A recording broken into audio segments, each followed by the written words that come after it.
અમરેલી જિલ્લાના વિવિધ વિસ્તારમાં ખૂબ વધારે વરસાદ પડતા 2-3 જગ્યાઓ પાણી ભરાવાના કિસ્સાઓ સામે આવ્યા.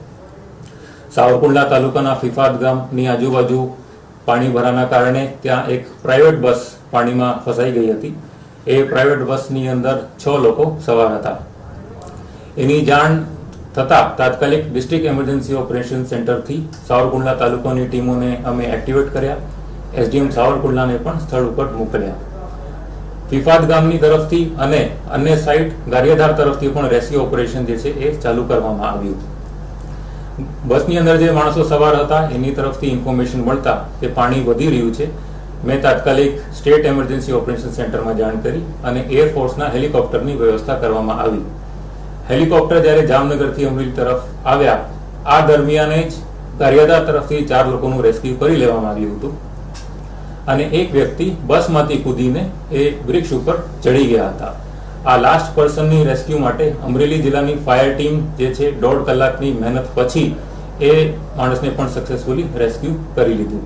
આમ આ ઘટનામાં 6 જે લોકો છે બધાનું સક્સેસફુલી રેસ્ક્યુ કરી લેવામાં આવ્યું.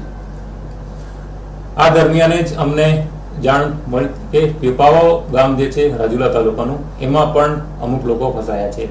આ દરમિયાન ડિસ્ટ્રિક્ટ એમરજન્સી ઓપરેશન સેન્ટરમાં મારી સાથે જિલ્લા વિકાસ અધિકારી શ્રી પરિમલ પંડ્યા, નિવાસી અધિક કલેક્ટર શ્રી દિલીપસિંહ ગોહિલ પણ હાજર હતા. પેરેલલી આ બાબતની જાણ થતાં ડીઈઓસીમાંથી અમે રાજુલા તાલુકાની ટીમને એક્ટિવેટ કર્યો. એસડીએમ રાજુલાને પણ સ્થળ ઉપર મોકલ્યું. જ્યારે ડીઈઓસીમાંથી કોસ્ટગાર્ડ ઇન્ડિયન કોસ્ટગાર્ડની જાણ કરી તાત્કાલિક ઇન્ડિયન કોસ્ટગાર્ડની ટીમ આ સ્થળ ઉપર જવા માટે રવાના થઈ અને કોસ્ટગાર્ડની ટીમની જે બોટ છે એમના 3 ફેરા કરીને તમામ 24 લોકોને આ પીપાવ ગામની સીમમાંથી લઈને વિક્ટર ગામની શાળામાં રેસ્ક્યુ કરી લેવામાં આવ્યું.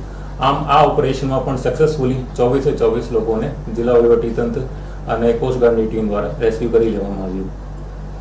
આ સિવાય પણ આ વધારે વરસાદના કારણે 2 અન્ય કિસ્સાઓ છે. લીલિયા તાલુકાના બવાડી ગામમાં ખેતરમાં 6 લોકો ફસાયા હતા. એ લોકોનું પણ સક્સેસફુલી રેસ્ક્યુ કરી લેવામાં આવ્યું હતું.